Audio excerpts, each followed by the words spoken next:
આજે કામ બહુ હતું, મેં ઝાડુ પોછા કર્યા। જો આવી રીતે હું ઝાડુ પોછા કરું છું, રોજ તમને બતાડું છું શાકનું। પહેલાં આજે મેં ઝાડુ પોછા કર્યા, પછી કિચન સાફ કર્યું, પછી મેં ચણાનો શાકની રેસીપી ચાલુ કરી। જોજો હવે આ હું ગેસ સાફ કરી રહી છું। આજે અમારો સફાઈનો દિવસ હતો।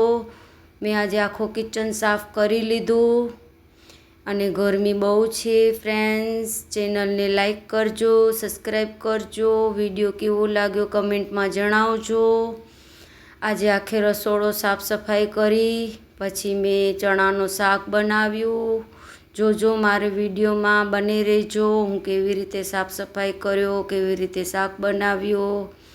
હું રોજ રસોઈના તમને બતાડું છું, તો આજે મેં કીધું લાવો આજે હું કિચન સાફ કર્યો એ તમને બતાડી દઉં। હવે આપણો ગેસ એકદમ ચોખ્ખો થઈ ગયું છે। હવે રસોઈ ચાલુ કરશું। આ ચણાનું શાક, રોટલા, પરોઠા જે બનાવો આ અમારા ચણા છે। ચણાને મેં રાતે પલાળી દીધા હતા, એને હવે મસ્ત રીતે ધોઈ દઈશું આપણે। હવે આપણે એને ધોઈને પછી આપણે એને બાફવા મૂકી દઈશું। પછી એને 2 કે 3 સીટી બાફવા મૂકી દેવાનું। મેં મીઠું નાખ્યું છે। અને તમે ચણાનું શાક કેવી રીતે બનાવજો એ જણાવજો, અને હું પણ બનાવું છું એ તમે પણ બનાવજો। હવે મેં આ કુકરમાં રાખી દીધું છે। એની અંદર ટમાટા, ડુંગળી, લસણ એ બધું નાખીને આપણે આજે શાક બનાવશું। પણ એ બધાની આપણે પહેલાં ગ્રેવી બનાવી દઈશું।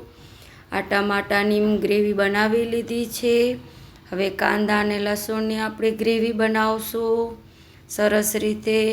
અને આ શાક બહુ ટેસ્ટી બને છે। આની જ અંદર આપણે એની અંદર લસણ, કાંદા નાખીને આપણે એની ગ્રેવી બનાવી દઈશું। અને ચેનલને લાઈક કરજો, સબસ્ક્રાઈબ કરજો, શેર કરજો। વિડીયો તમને કેવો લાગ્યો કમેન્ટમાં જણાવજો।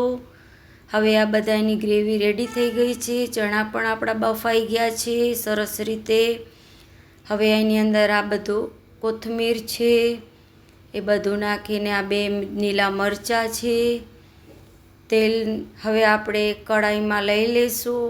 કઢાઈની અંદર આપણે એનો વઘાર કરશું આવી રીતે। હવે આપણે થોડું પાણી છે એને આપણે સાફ કરી દઈશું સરસ રીતે। હવે આપણે થોડીક ગરમ થાય એટલે એની અંદર આપણે તેલ નાખી દઈશું। થોડુંક તેલ લેવાનું છે, બહુ નથી લેવાનું। તમારા હિસાબે તમે લઈ શકો છો, કોઈ વધારે લે, કોઈ ઓછું લે। હું તો નોર્મલ લઉં છું। હવે આ તેલ ગરમ થઈ જાય એટલે અંદર આપણે જીરું નાખી દઈશું। રાઈ, જીરું બધું નાખીને આપણે એનો વઘાર કરશું। મેં હવે એની અંદર રાઈ નાખી છે। અને વિડીયો બનાવવામાં બહુ મહેનત થાય છે। તમારે ખાલી એક લાઈક કરવાનું છે, કમેન્ટ કરવાનું છે, વિડીયો વોચ કરવાનું છે। 2 લીલા મરચાં નાખી દીધા છે। હવે આપણે એની અંદર આ જે ગ્રેવી બનાવી હતી એ નાખી દઈશું કાંદા લસણની સરસ રીતે। સતળાઈ જાય એટલે એની અંદર આપણે ટમેટાની ગ્રેવી નાખી દઈશું। ચેનલને લાઈક કરજો, સબસ્ક્રાઈબ કરજો, શેર કરજો વિડીયો। અને પ્લીઝ તમે થોડોક સપોર્ટ કરજો મને। હવે આ ગ્રેવીને ધીમે આંચે આપણે ચલાવતા રહેવાનું છે। હવે એની અંદર આપણે ટમેટાની ગ્રેવી નાખી દઈશું। અને એ શાક બહુ જ ટેસ્ટી બન્યો, તો મને પણ ખાવા ન મળ્યો બોલો। લાઈવને લાઈક કરી દેજો, ચેનલને સબસ્ક્રાઈબ કરી દેજો। એની અંદર મેં હલ્દી નાખી છે, સૂકો મરચો નાખ્યો છે, પછી એની અંદર થોડો ગરમ મસાલો નાખ્યો છે। હવે આ ધાણા પાવડર બધું નાખીને આપણે એને ધીમે ધીમે ચલાવતો રહેવાનો છે, બહુ ફાસ્ટ નથી કરવાનું। અને મેં પહેલાં બી જણાવ્યું હતું તમને, બધી રસોઈ આપણે ધીમે ધીમે બનાવવાની, બહુ ઘાઈ નથી કરવાની।